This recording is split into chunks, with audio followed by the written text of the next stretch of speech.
Tako webinar bomo tudi posneli, zato da je potem na voljo še za kasnejše, za zamudnike oziroma tisti, ki se nam trenutno ne morejo pridružiti. Bom še malo počakala, ker še lepo odgovarjate na vprašanja.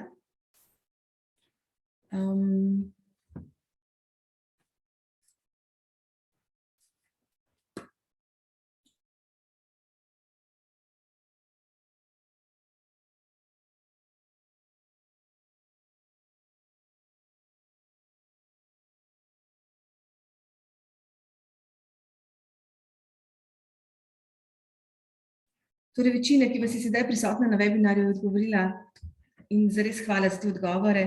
Za nas je to res en tak pomemben pokazatelj, kako najlažje pridemo do vas in nas obvestimo o naših kvalitetnih seminarjih, ki jih ponujamo. Takole.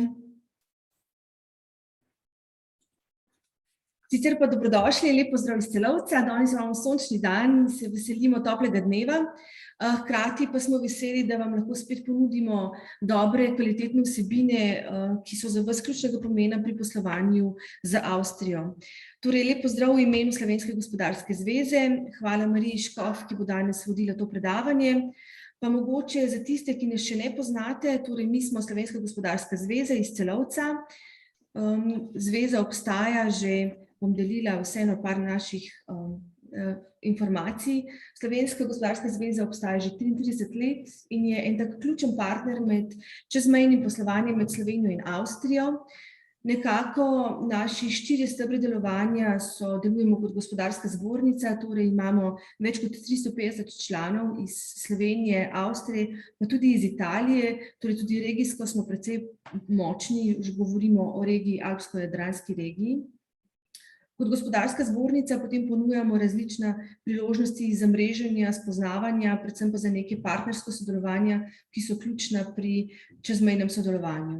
Da je čezmejno sodelovanje Avstrije in Slovenije fantastično, govorijo tudi statistike o tem, da se je blagovna menjava, da se povečuje, oziroma zaradi koronavirusa je bil nekolikšen upad, pa vseeno, na primer, je bil upad blagovne menjave med Koroško in pa Slovenijo manjši v primerjavi s celotnim upadom blagovne menjave.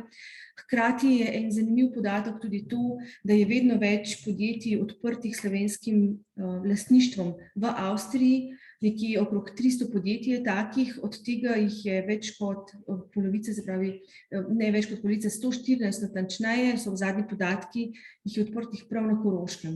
Torej, Koroška definitivno je ena odlična izhodiščna točka za preboj na avstrijski trg oziroma za nemško tržišče. In to je pravzaprav ta naš drugi steber delovanja, ker delujemo kot poslovni klub za Avstrijo in pa za Južno Tirolsko. Na nas se obračajo podjetja iz Slovenije, ki potrebujejo neke informacije, kako priti na avstrijski trg, kako se znajti, kako je z davčno zakonodajo. To, kar bomo danes slišali od gospe Škofa, je pravzaprav ključno, če posredujete delavce v tujino. Smo hkrati tudi razvojna agencija, kar pomeni, da so za nas evropski projekti zelo ključnega pomena. Sedaj smo v novi fazi nove finančne perspektive in se veselimo prihajajočih evropskih projektov. Hkrati pa veliko delamo z mladimi, pri nas imamo ves čas na voljo pripravništva za mlade, delamo različne projekte z njimi v smislu regije. Skratka, aktivni smo, sledite nam lahko na Facebook strani, na LinkedIn strani, veseli bomo, če nas pokličete, če nam pišete, v vsakem primeru bomo poskušali pomagati po najboljših močeh. Tako toliko v Slovenski gospodarski zvezi. Sedaj bi pa mogoče kar predala besedo že Mariji Škof. Zakaj je razlog, da smo se danes zbrali z Marijo Škof? Dr. Marija Škof deluje v odvetniški pisarni Grilcvok Škof tukaj v Celovcu, skoraj smo sosedi, Marija, je tako? Tako je, tako. Je pa Marija tudi podpredsednica Slovenske gospodarske zveze in za nas zelo pomemben član Slovenske gospodarske zveze in pa mreženje v temu čezmejnemu poslovanju. Da smo se odločili za ta webinar, je pravzaprav ena velika novost, o kateri bo govorila Marija. S 1.9. se uporablja nov avstrijski zakon, ki je za seboj prinesel novosti, spremembe, sploh za vas, ki poslujete v Avstriji in je za vas napotovanje v Avstrijo ena izmed poslovnih dejavnosti, ki je za vas ključna. Torej, Marija, jaz bom kar predala besedo tebi. Nekje smo si zamislili tako, nekje 40 minut bo predavanja, po 40 minutah bodo potem možna vprašanja, torej če boste za Marijo imeli, za dr. Škofovo imeli vprašanje, ga boste napisali v chat. Ker je to oblika webinarja, to pomeni, da vas mi ne vidimo in se ne morete aktivno vključiti v pogovor, lahko pa nam v chat oziroma v sporočilo od spodaj pustite vaše vprašanje ali komentarje. Mislim, da je pa boljš, Marija, če se strinjava, da gremo čez prezentacijo, pa potem na koncu damo vprašanje, da ne moti toka tvojega predavanja. Hvala lepa, Vesna, ja.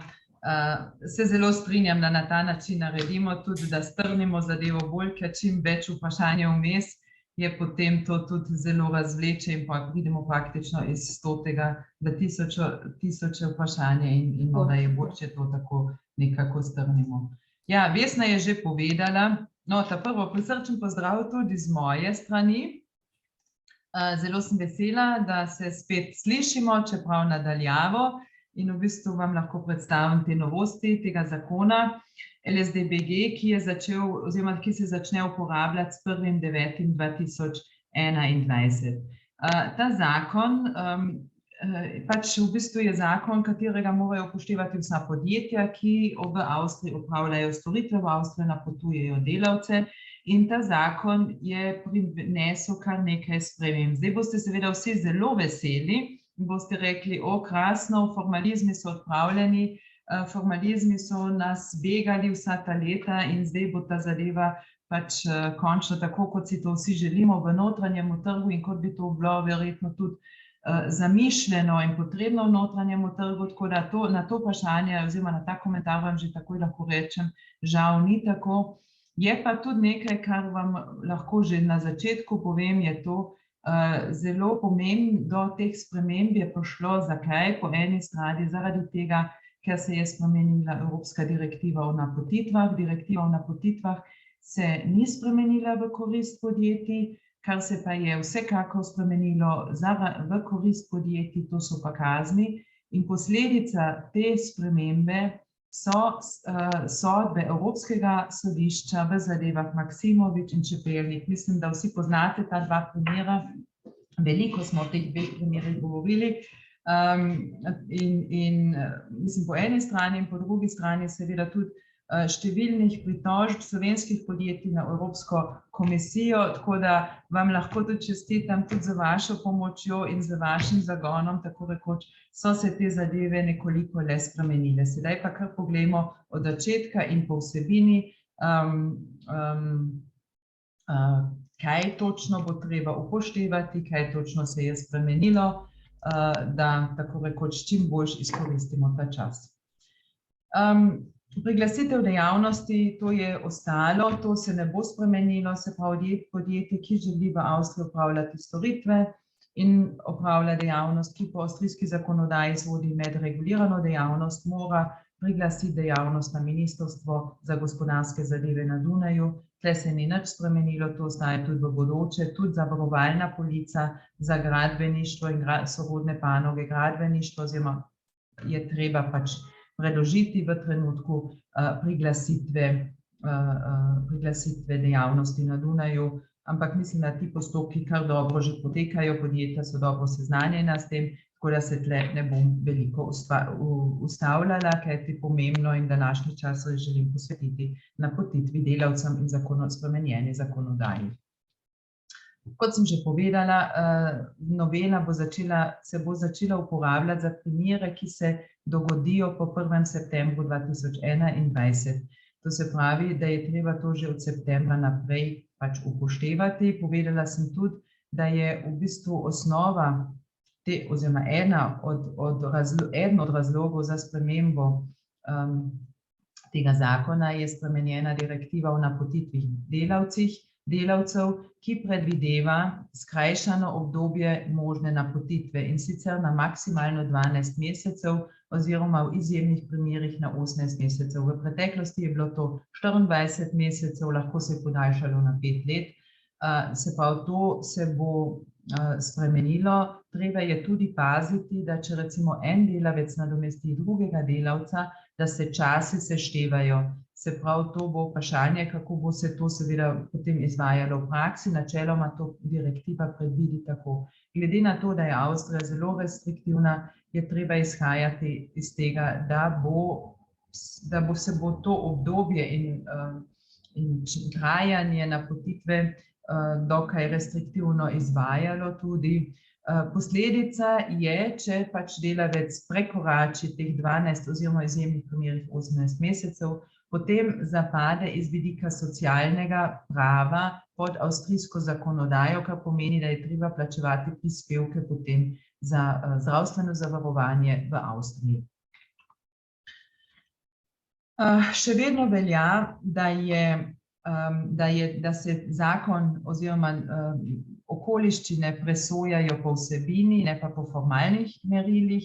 To pomeni, da tudi če je vse formalno, krasno, lepo urejeno, to ne pomeni, da pač lahko uveljavljamo določene izjeme ali karkoli, ampak se dejansko uporabljajo oziroma presoja po vsebini. To je še posebej pomembno, ko gre za razmejevanje med čezmejno napotitvijo za izvajanje pogodbe ali pa za čezmejno posojanje delovne sile.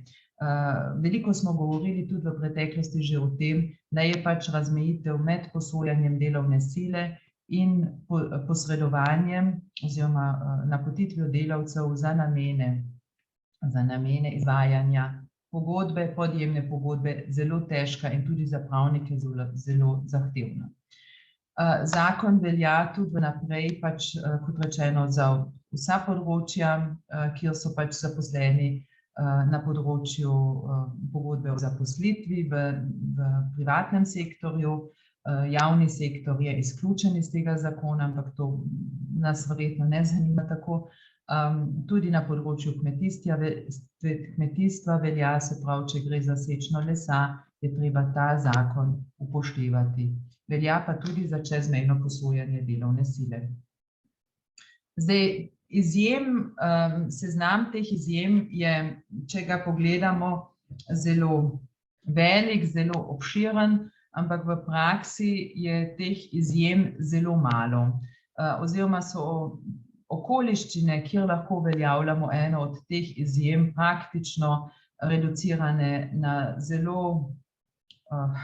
zelo malo okoliščin. Jaz sem vam tle v bistvu počrtala v tem seznamu tiste izjeme, ki so se bile zdaj na novo vnesene v zakon in veljajo v bodoče.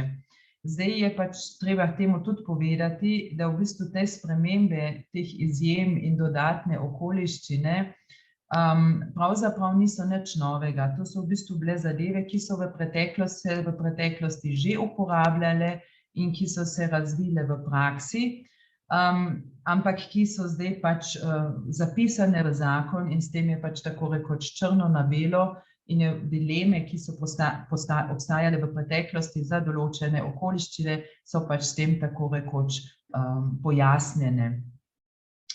Recimo, če ena od teh najpomembnejših izjem, po moje, ki bi jo morda tle izpostavila, je ta, da v preteklosti je bila vedno dilema, če dostavim svojo blago, ki sem ga izdelal sam v svojem podjetju, z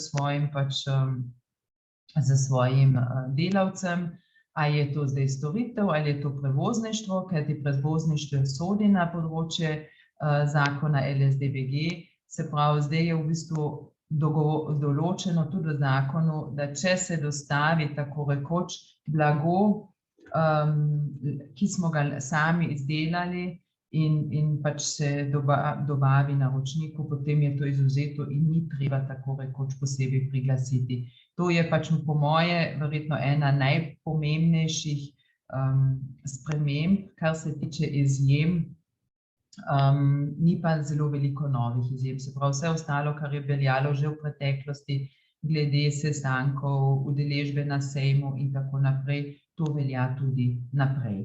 Morda zanimivo še to, tudi za mobilne delavce, to je tudi vedno tema. V glavnem ostajajo izvzeti iz tega zakona pač tisti mobilni delavci, ki so v tranzitu. Če pa gre za kabotažo, se pravi za pač kabotažne storitve, potem pa je treba seveda tudi priglasiti, obstaja tudi poseben obrazec ZKOT in je pa sedaj specificirano, da je treba pač priglasiti šoferja in pa tudi spremno osebje.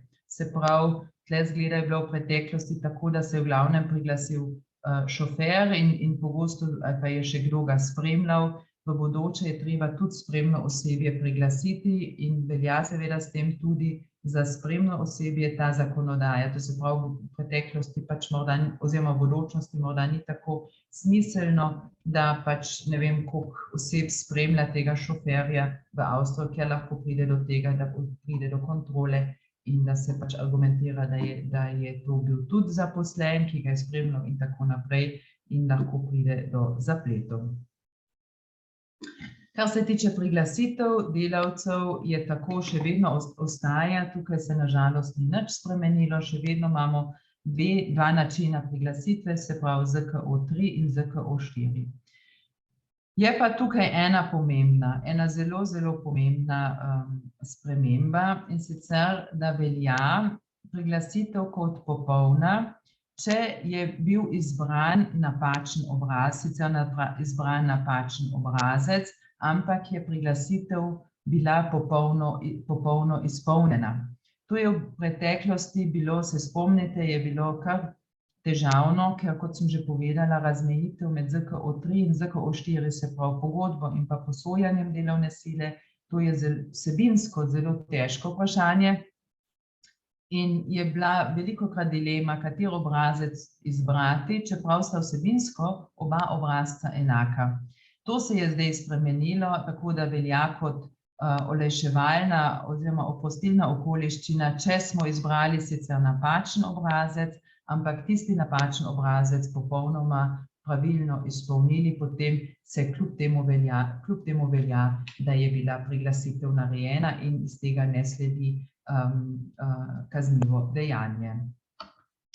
Priglasitve na zalogo tudi v bodoče absolutno odsvetujemo zaradi tega, ker so na te priglasitve seveda vezane dokumentacije in je pač delavci oziroma kontrola lahko zahteva tudi za vse tiste delavce, ki so bili priglašeni na zalogo, vso to dokumentacijo in se tle v bistvu spravimo v težave, kjer ni potrebno.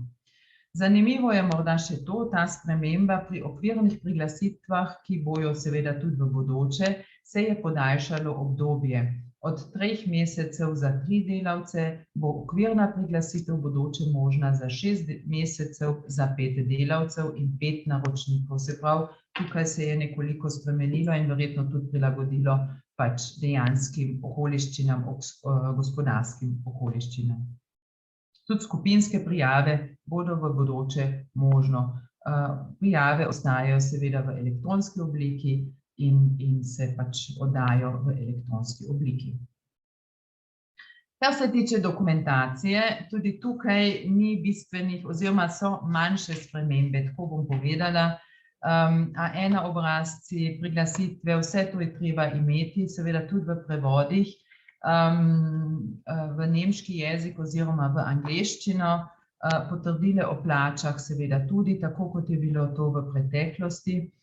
Sedaj je v zakonu eksplicitno določeno, da je treba vso to dokumentacijo imeti za celo obdobje za vse napotene delavce in dodatno finančna policija lahko zahteva do 1 mesec po prenehanju projekta oziroma prenehanju napotitve dokumentacijo o celotnem projektu za nazaj.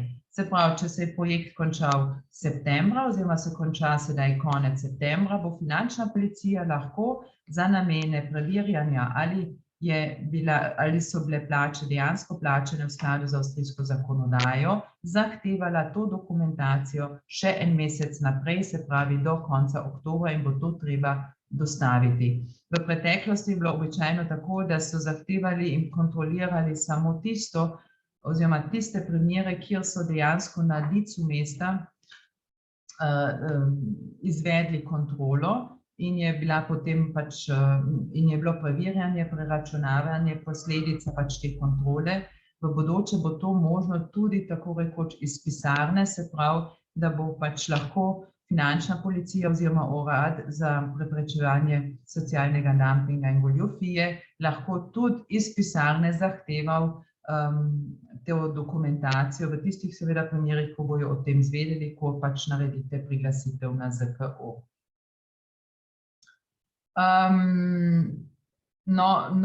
Novost, tako bom rekla, novost je, če gre za kratke napotitve. To je bilo v preteklosti vedno težava, da so pač bili projekti morda zelo kratkega, trajali zelo kratko, za zelo mala dela in je bilo treba celotno dokumentacijo, vse formalizme izpolniti tudi za take primere.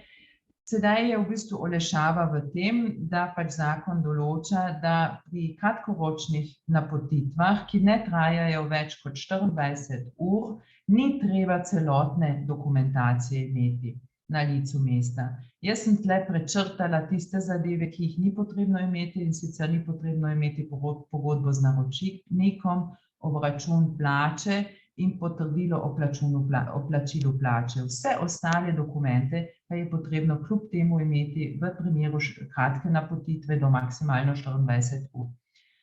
Opozorila bi še na eno zadevo, za prevozništvo to ne velja. Se pravi, za prevozništvo napotitve za kratek čas ne veljajo in te izjeme ne veljajo, kar pomeni, da v primeru prevozništva velja seznam, o katerem smo govorili prej in ki je veljal že tudi v preteklosti. Kje morajo biti dokumenti, tudi tukaj se ni nič bistveno spremenilo, ali na delovišču v elektronski obliki v trenutku kontrole, ali pa v primeru posojanja delovne sile tudi pri avstrijskem naročniku, ali pri osebi, ki je navedena na priglasitvi. In seveda zelo pomembno je to, da je možno tudi, da se dokumentacija shrani pri avstrijskem odvetniku ali davčnem svetovalcu. Sama shranjujem dokumente za nešteto podjetij in se je to izkazalo v preteklosti kot zelo koristno.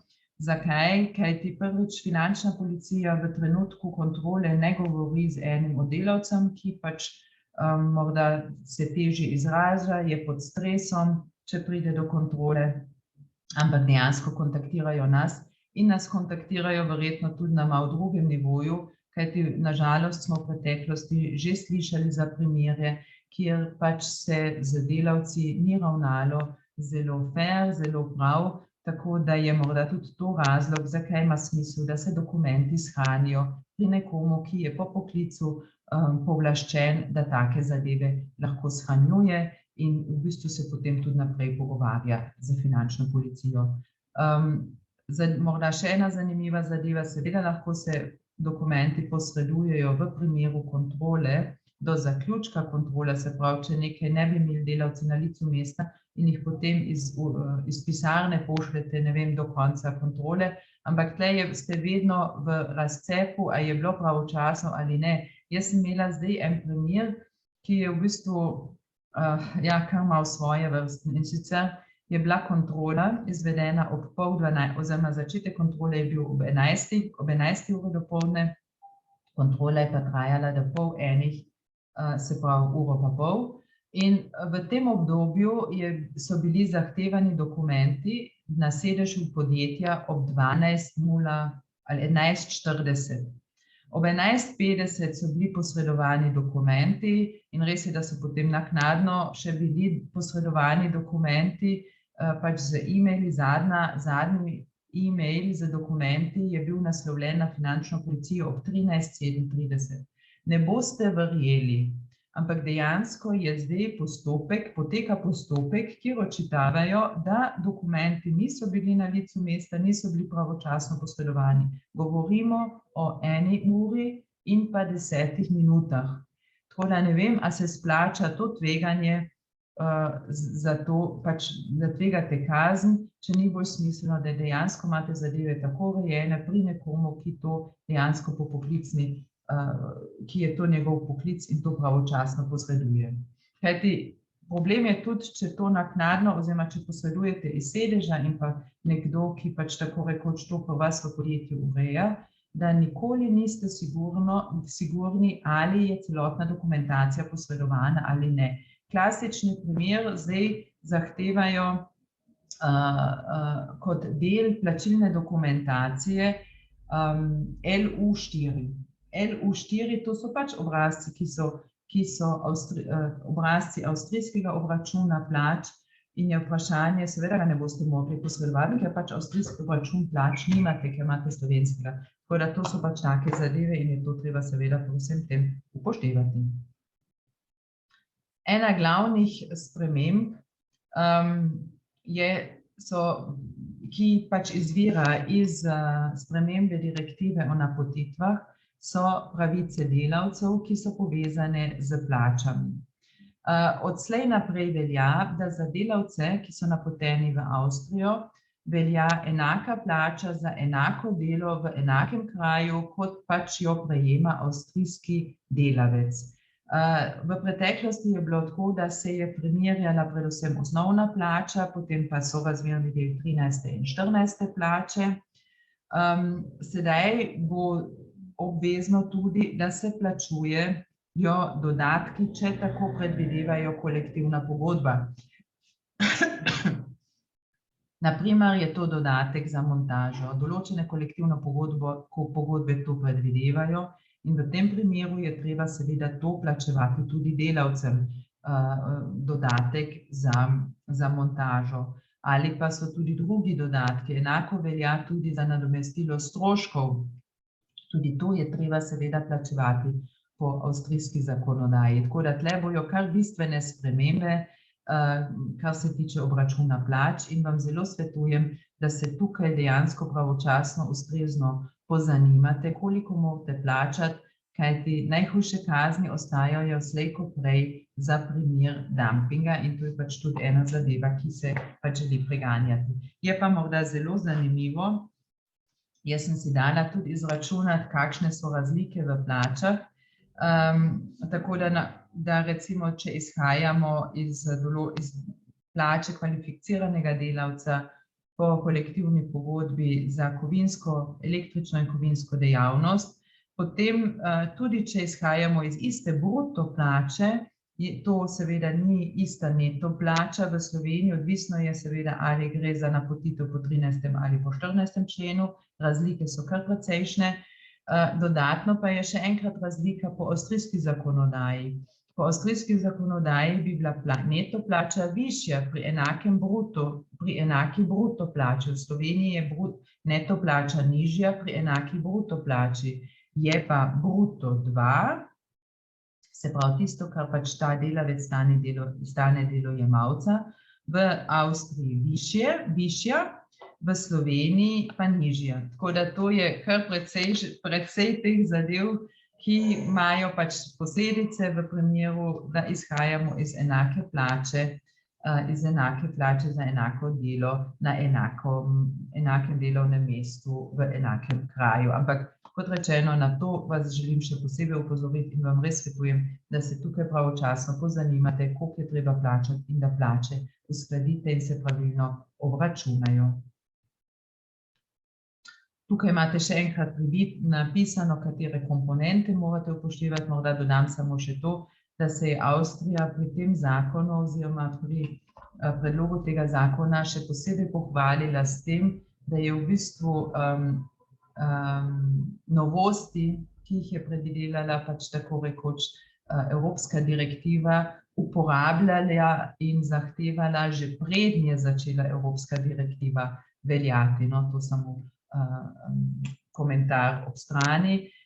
Prosim pa res, da pazite, 13. 14. plače, nadure, treba je plačevati pribitke, poviša se osnovna urna postavka, dodatke, premije, vse to je treba plačevati in to bodo v bodoče dejansko zelo strogo kontrolirali.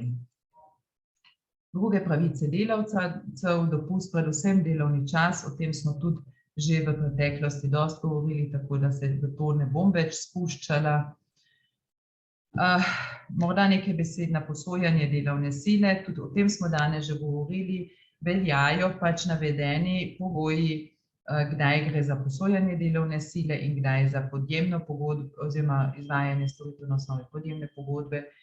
Vse te okoliščine je treba pač presoditi in potem odločiti. Je pa ena velika posledica, ki ostaja nespremenjena, namreč ta, da v primeru posojanja delovne sile lahko pride do tega, da plačate odbitni davek v višini 25% od fakture, razen če ste prej za vse poskrbeli za to, da se dejansko plačuje tudi v Avstriji dohodnina. Tako da to je pač zelo pomembna stvar in zadevo lahko ima zelo hude finančne posledice. No, sedaj pa eni centralnih sprememb te nove zakonodaje, ki je, kot rečeno, bila posledica sodbe Maksimovič in pa sodbe Čepelnik. Veste, da je v obeh primerih, v enem primeru je šlo za varščino, v drugem primeru je pa šlo za astronomske kazni, milijonske kazni. Zelo smo se potrudili takrat na Evropskem sodišču in je Evropsko sodišče v obeh primerih sledilo naši argumentaciji in avstrijsko zakonodajo razveljavilo oziroma ocenilo kot v nasprotju z pravom EU-ja. Kot se spominjate, v preteklosti so bile globe oziroma zakon določal razpon od 500 evrov, od 1000 evrov, od 2000 evrov do 10 000, 20 000 evrov na vsakega delavca. To bo zelo velika sprememba in sicer to, da ne bo več globa odvisna od števila delavcev. To pomeni, da pravzaprav teh astronomskih kazni, ki smo jih imeli v preteklosti, 1 500 000, 600 000 in tako naprej, to pravzaprav do tega ne bo več prišlo, ker tudi zakon določa maksimalno kazen. Jaz sem tukaj napisala samo do 100 000 evrov, seveda je odvisno za prekrške. Recimo so določeni prekrški, ki sodijo na področje formalizmov, kjer je maksimalna kazen do 10 000 ali pa do 20 000, 30, 40 000, 100 000 je v primeru dumpinga. Tako da imamo tudi tukaj eno določeno sorazmernost sedaj v zakonu in v kakšni višini pa bodo dejansko kazni izrečene. To pa seveda še ne vemo, kako bodo upravna sodišča tako rekoč s tem ravnala in kako bodo potem prišli do določenih zneskov. Je pa pomembno morda samo še to, da kot olajševalna okoliščina se bo upoštevalo, če boste preverili na domači strani avstrijske vlade Entsendung.at določene podatke in če na tisti strani podatek ni bil objavljen, ki ga bi vi potrebovali. Zdaj, ta domača stran je medtem že kar zelo dobra, imate zelo veliko podatkov na voljo na tisti domači strani, ampak seveda ne rešuje vsakega individualnega primera. In tako kot pa v preteklosti, bo to tudi v bodoče, da je konec koncev vsak primer individualen, ima individualne okoliščine in ga je treba potem tudi individualno reševati. Ampak kljub temu se splača pogledati na domačo stran. In če je bilo karkoli, da ste se res zanašali na to domačo stran oziroma sledili navodilom te domače strani, potem svetujem tudi, da si to naredite ali screenshot ali karkoli te domače strani, da boste imeli v primeru postopka tudi dokaze, da boste to lahko dokazovali, ker te domače strani se spreminjajo in nikoli ne moreš več dokazati, kaj je bilo takrat in takrat na domači strani. O Maksimoviču smo že govorili, enako velja tudi za primer Čepelnik. Morda še nekaj besed k skladu BUAK. Sklad BUAK nam bo ostal. Tukaj se ne bo nič spremenilo za gradbeništvo in sorodne panoge gradbeništva. Zneski so, kot so bili že v preteklosti, kar precejšnji. Tudi pomembno je, da se pravočasno tudi javijo pravilni zneski. Res je tudi, in tudi to vidimo, da BUAK enostavno sodno uveljavlja zahtevke oziroma zneske, ki niso bili plačani v sodnem postopku. Imamo kar precej postopkov pri BUAK-u oziroma na sodiščem, na delovnem in socialnem sodišču na Dunaju, ker prispevki niso bili plačani. tukaj se v glavnem ne bo nič spremenilo, spremembe bodo komaj takrat, če bo tudi v Sloveniji se uvedel ta sklad BUA, o katerem je bilo že v preteklosti tudi govora, ampak potem zaradi pandemije so se ti pogovori ustavili, tako da tukaj se na žalost oziroma kakorkoli že ne bo nič spremenilo in je s tem treba absolutno računati. Sedaj pa na koncu si bom dovolila, da bom še izkoristila zadnje minutke za to, da se ustavim na področju, za katerega v zdaj aktualnih časih vidimo, da je veliko podjetij pač dejansko se spet znašlo v situacijo zaradi pandemije ali drugih okoliščin, da morajo dejansko poiskati sodno pomoč za uveljavljanje terjatev v Avstriji. Pogosto sem, oziroma če govorim o tej temi, vedno spet opozarjam na to. Prosim, dajte dobro dokumentirati posel. Slike, ne samo slike, zapisniki, kaj ste opozorili. Zelo pomembna in to je verjetno najbolj pomembna obveznost izvajalca je ta, da opozori naročnika, če določena dela niso možna, kot si jih on to predstavlja. Prosim, in to dejansko z namenom, tako počasi govorim, da je pač res, da si to res zapomnite, ker je tukaj razlika v kulturi. V Sloveniji zelo pogosto slišim, da izvajalci rečejo, ja, saj mi je naročnik podpisal to zadevo, jaz bom to naredil, briga me, moje obveznosti so s tem izpolnjene. Ne, ni tako. V Avstriji je tako, da je treba naročnika opozoriti, če določene zadeve niso možne. Recimo, sem imela primer, kjer so bila vrata, kjer v bistvu prehod med vrati je bil ožji, kot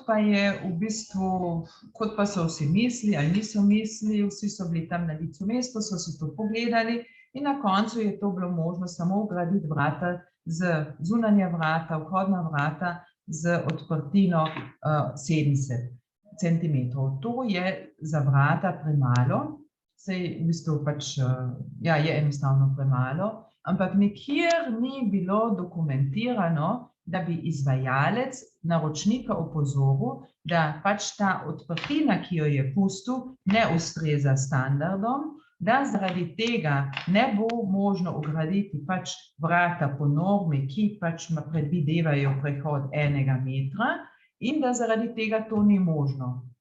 In ker ni opozoril na to okoliščino, je pač on konec koncev nastradal. Enako velja v enem primeru smo imeli sedaj, kjer je naročnik dobavil tudi deske oziroma parket.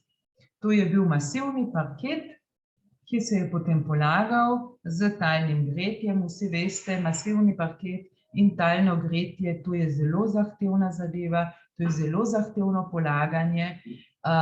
Dodatno so pošle še okoliščine, da vlaga v prostoru ni bila ustrezna, da je bilo presuho in tako naprej. In je to privedlo do tega, da je parket oziroma popokal in je v bistvu bilo treba vse obnoviti in je bilo vse praktično neuporabno več. Nažalost, nikjer v dokumentaciji nismo imeli e-maila, dopisa, s katerim bi izvajalec napisal naročniku dopis in ga opozoril na to, da deske takšne, ki jih je prispeval, niso ustrezne in da pač vlaga ne ustreza in da mora na to in to paziti, ker bo sicer pač prišlo do težav z parketom. Tako da vas res opozarjam na to, to še posebej v tistih okoliščinah, kjer naročnik da tudi material in to je zelo pogosto. Tako da vas zelo opozarjam na to, da to z vašo obveznost dejansko jemljete zelo resno in dejansko opozarjate in opozorite. Vem, da je to težava, vem, da je težko recimo komunicirati z avstrijskim naročnikom, recimo, ker pač nemščina ni vaš prvi jezik ali pa tako, da je to pač in potem, ja, kako bom to zdaj napisal. Sej so osebe, ki se s tem ukvarjajo, dajte jih pritegniti zraven. Tisto, kar investirate v pač enega svetovalca v tej fazi, je bistveno manj, kot pa potem, če je treba parket v celi hiši trgati ven in na nov polagati. Tako da mislim, da se to splača. To je eno opozorilo, ki sem ravno zdaj v preteklosti, pogosto sem ga imela na mizi, tako da sem želela na to še posebej opozoriti. No, sicer pa še do tega postopka odvetniški opomin, kako to poteka. Odvetniški opomin je obvezen v Avstriji. Se pravi, da čim pač so terjatve odprte, dolžnik ne plača, se pošlje odvetniški opomin. Tudi družbe za inkaso, te obstajajo, te pač izvensodno urejajo te zadeve, ampak one v bistvu nimajo pač funkcije odvetnika in tudi, če potem pride do tega, da je treba zadevo uveljavljati sodno, morajo tudi oni pač poklicati odvetnika zraven in odvetnik to dela. Tako da tle lahko vi izberete svojega odvetnika, ki ga bo to zadevo delal, je čist isto, kot pa če greste preko družbe za inkaso. Potem pride do tožbe. Izvršbo na osnovi verodostojne listine v Avstriji ne poznamo. In na koncu sodnega postopka je ali sodna poravnava, ali je to ali pa sodba, pravnomočna sodba in na osnovi tega lahko greste v rubež.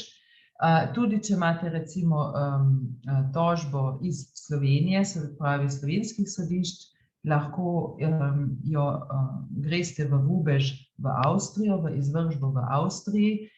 Pogoj za to, oziroma najbolj pomembni dokument za to izvršbo je certifikat na osnovi evropske uredbe, ki se izstavlja v Sloveniji. Tle pa morda eno opozorilo, prosim, takoj zahtevajte, če greste v izvršbo v Avstriji, prosim, takoj zahtevajte izstavitev tega certifikata v nemškem jeziku, da ne bo treba potem prevajati in tako naprej. In slovenska sodišča dejansko tudi izstavljajo ta potrdila v nemškem jeziku oziroma vsakem drugem jeziku Evropske unije, v katerem ga boste zahtevali.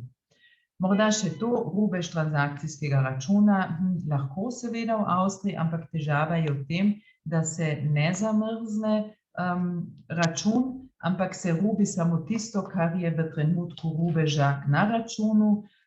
Transakcijski računi so običajno negativni, tako da je verjetnost za uspeh relativno nizka in se zaradi tega TRR-ji ne rubijo v Avstriji, tako kot pa v Sloveniji. In druga zadeva, tudi v Avstriji ne obstaja register transakcijskih računov, tako da morate podatke o morebitnem računu pridobiti že nekako prej. Tako da to je morda pomembno v tej zvezi, kar se tiče teh posameznih korakov. Morda še nekaj o stroških za tožbo. Jaz sem vam tle napisala, koliko stanejo, koliko so stroški za tožbo oziroma za pridobitev naslova.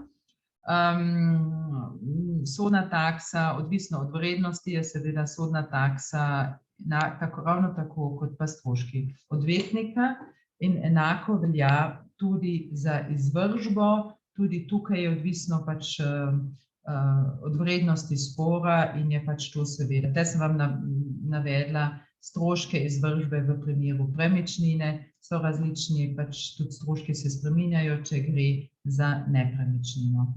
Morda še ena zadeva, čist na koncu, kar se tiče sodne pristojnosti in pogajanj z avstrijskim naročnikom. Na koncu pogajanj se pač vedno pogosto znajdeta naročnik in izvajalec v dilemi, da pač seveda naročnik želi sodno pristojnost v Avstriji, izvajalec pa v Sloveniji. Seveda, ker ste bolj seznanjeni z slovenskim sodnim postopkom, z slovenskim pravom, kot pa z avstrijskim. Pogosto pogajalska pozicija izvajalca ni tako dobra, da je res tle možno tako rekoč veliko pač se izpogajati ali karkoli, ampak možno je pa ponuditi en kompromis. In sicer okrajno sodišče Pliberg.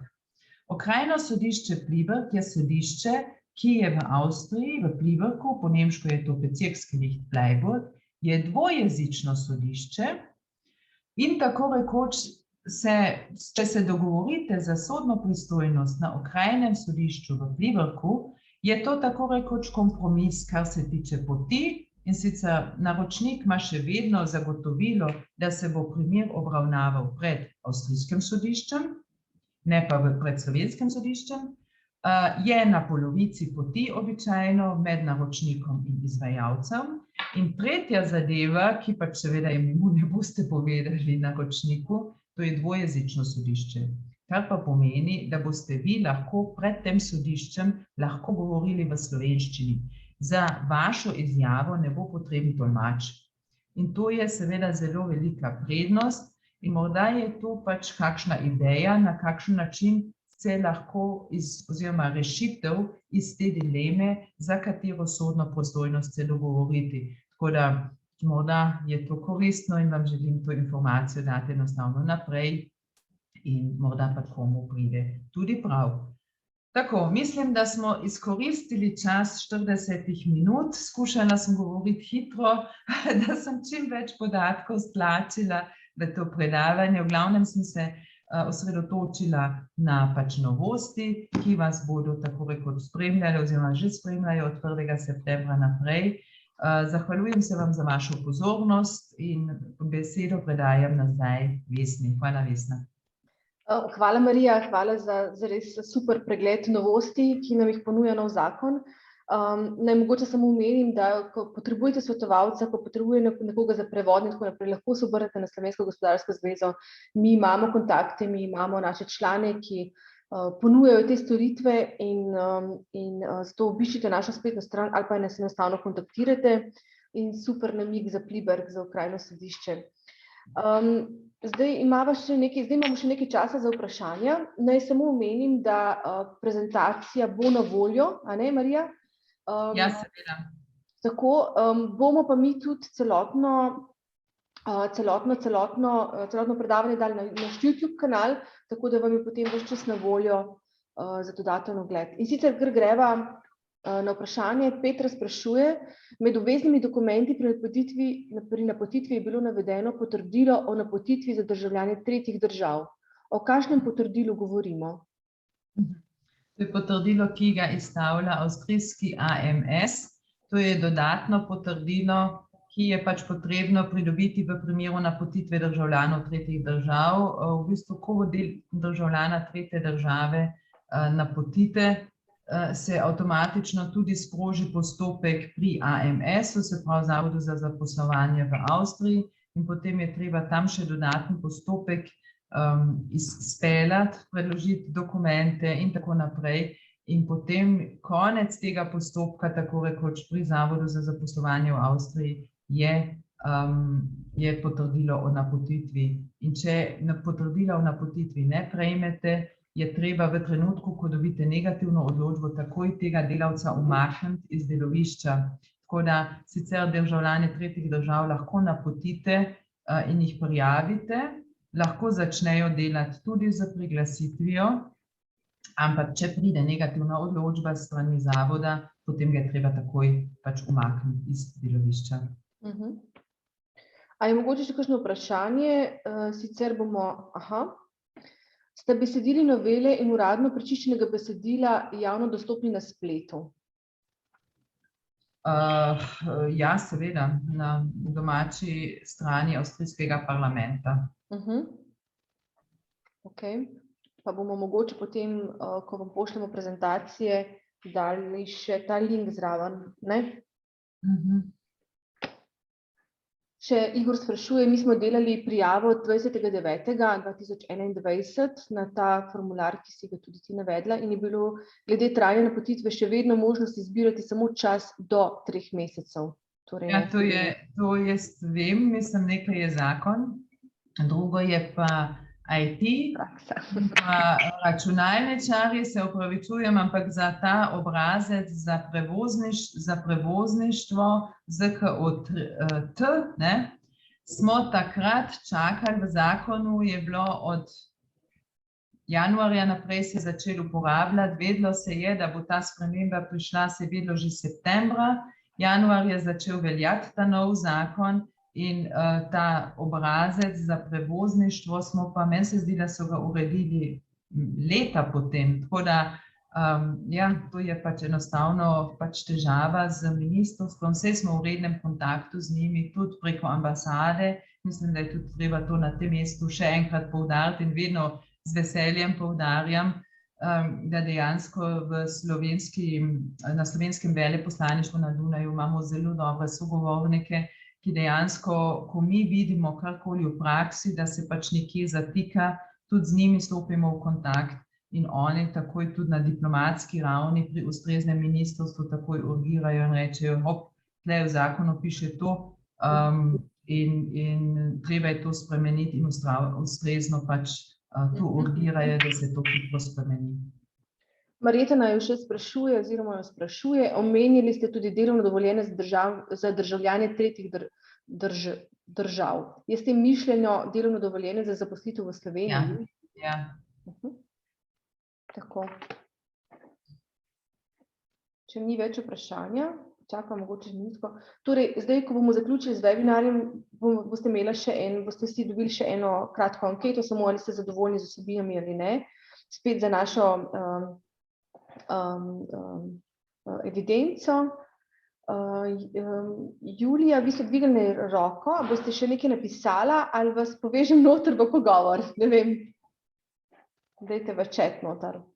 Sicer pa vam pošljemo follow-up na mail. Lahko še jaz, če imamo še 2 minutki, izkoristim in tudi opozorim na eno zadevo, ki jo v zadnjem času opozarjam, nisem pripravila nobenega slajda.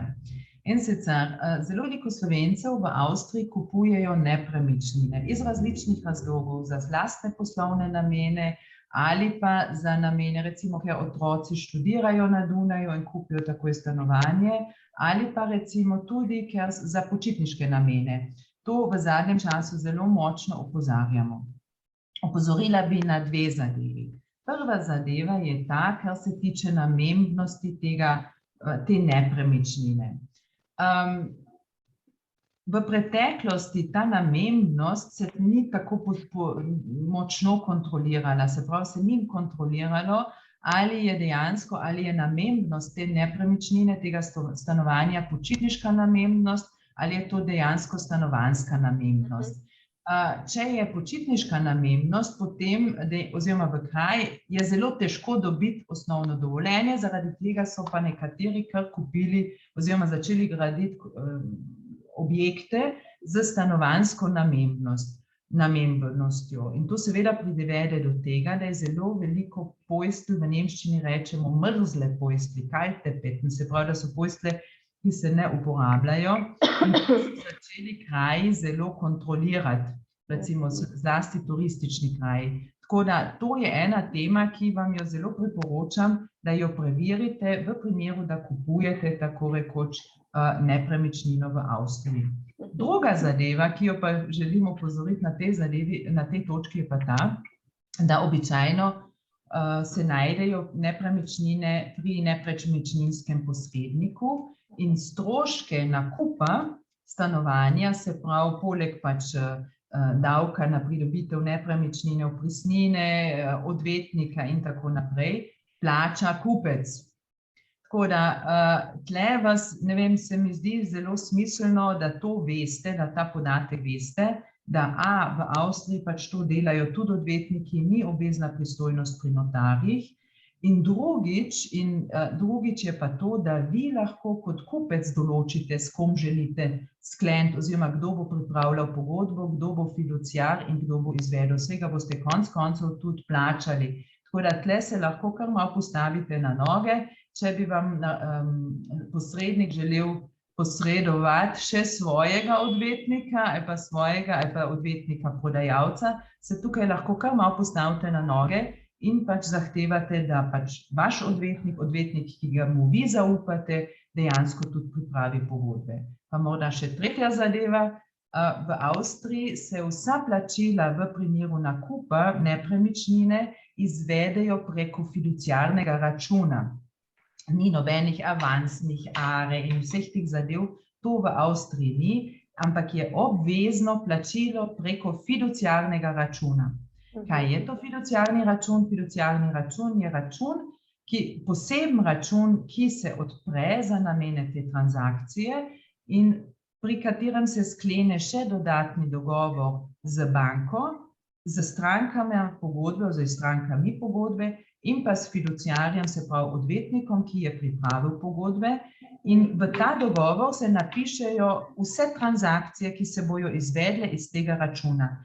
In banka dovoli samo plačila, ki so navedena v tej pogodbi. Se pravi, če potem, in tudi plačila na račun odvetnika niso dopustna iz tega računa, iz fiduciarnega računa. Se pravi, to je zelo močen instrument, da se preprečijo malverzacije, ki so se seveda tudi zgodile v preteklosti, ampak v bistvu je s tem zasigurano, da bo podajalec dejansko dobil denar, kupec pa bo dejansko postal zemljiškoknjižni lastnik te nepremičnine. In dodatno še to, fiduciarni računi, vsako fiducijo, ki jo prevzamemo kot odvetniki, moramo javiti, to smo mi po naših statutih, zavezani javiti odvetniški zbornici, ki ima še dodatno sklenjeno zavarovanje, če bi recimo kljub temu odvetnik izvedel določene malverzacije, ampak da je zavarovano in da pač ta malverzacija ne bi imela nobenih posledic za vaš posel, se pravi za kupnino, tako da to je zelo varen, zelo dober inštrument, ki se je v Avstriji tako rekoč uvedel preko pač let. Tako da to morda sam nekaj še namigov, nekaj zanimivosti, kar zna biti koristno, če pač kupujete v Avstriji nepremičnine.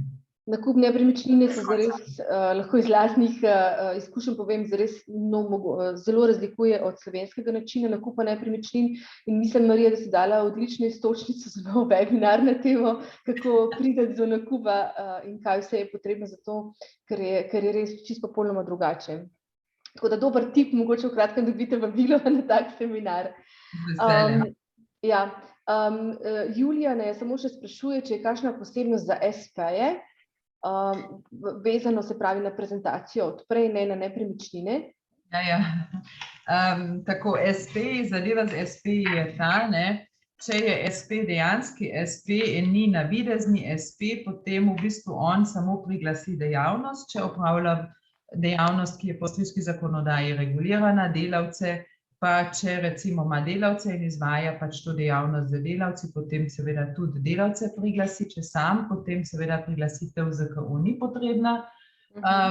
Je pa težava ena pri SP-jih, sploh če so to pač enoosebni SP-ji brez zaposlenih, ki so pač podizvajalci in še enkrat podizvajalci, ali pa veliko SP-jev kot podizvajalci, da se to lahko šteje kot navidezno delovno razmerje, se pravi nekdo, ki je pač SP, vsebinsko bi pa moral biti pravzaprav zaposlen, ker je gospodarsko odvisen od določenega naročnika, potem se lahko to, ker se presoje vsebinsko pred tolmači in potem lahko nastanejo težave. Se pravi, če je dejanski SP, potem pač velja isto, če pa je navidezni SP, potem pa postaja zadeva bolj komplicirana. Ker Julija namreč razširi svoje vprašanje in na primer izvajam izobraževalne storitve kot SP in bi želela to razširiti tudi v Avstrijo.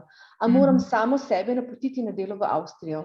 Ne, seveda ne, ker ona je SP, sama SP, se ni zaposlena, če dejanski SP. Domnevam, da ni navidezni SP.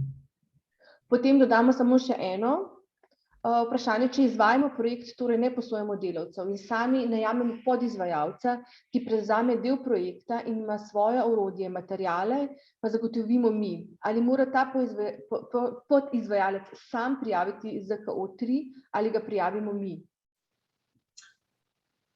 Kaj vam rečem? Tematika je v tem, da v bistvu seveda načelo obveznost priglasitve delavcev, to je na podjetju samem, se pravi podjetje priglasi. Ampak kljub temu zdaj poslušajte me še naprej. Samo še tole dodam. Ona dodaja še, ta podizvajalec ima enoosebni SP, ne? Se pravi, a tukaj spremeni zdaj tvoj odgovor? V bistvu nič ne spremeni. Ne, problematika ali pa morda toliko spremeni, da ravno pri teh enoosebnih SP-jih To je v bistvu ena oseba, ki dela vse od telefona, administracijo, dela in tako naprej in se zelo pogosto pač zgodi, da pač ja, da je to zelo veliko formalizmov, zelo veliko papirov, zelo veliko stvari, ki jih je treba pomisliti in pa pač tisti SP oziroma podizvajalci misli, mislim, bom res po domače povedal, briga me, jaz bom šel kar tako pa na svidenje, pa upanju, da se nič ne bo zgodilo, ker je pač to, pa tudi nima časa in tako naprej. Tako da je zato morda pogosto smiselno, da tako rekoč vi, če imate projekt, da enostavno pač temu podizvajalcu rečete, poslušaj, dajte mi te dokumente, to bomo naredili mi, zberete, potem pač se to skupno uredi, ker boste na ta način vi imeli zagotovilo, da je dejansko vse narejeno, ne? Tako da bolj iz tega vidika je to morda smiselno, da se pač to skupno naredi. Mi dostikrat res tako, sploh če so večji projekti, tudi da je preverjeno, da pregledamo, dokumentacija tukaj in tako naprej, da je zbrana, da je vse popolno, da niso težave, enostavno dejansko pač vse skoordiniramo tudi na tem področju, da so te priglasitve pač take, kako morajo biti, da se ne zgodi kaj podobnega. Tako, Marija, sva zdaj že v 1 uri, mislim, da je to čas, da zaključimo našo diskusijo. Torej, dobite follow-up e-mail z prezentacijo, z linkom na ta posnetek, ki ga bomo ravnokar zaključali. Jaz vam pošiljam še podatke SGZ-ja in pa našega e-mail naslova, kolikor bi se kdo obrnil na nas, sicer pa dobite dodatne podatke tudi še na mail, se pravi o Mariji in o SGZ-ju, tako da nas lahko kontaktirate. Hvala, Marija. Hvala vsem, ki ste nas spremljali. Hvala, ker boste odgovorili zdaj na hitro anketno vprašanje, ko bomo zaključili za webinarja. In se vidimo na naslednjem strokovnem posvetu, mogoče že o nepremičninah kmalu. Lep pozdrav in lep dan še celovca. Adijo. Lep pozdrav vsem. Adijo.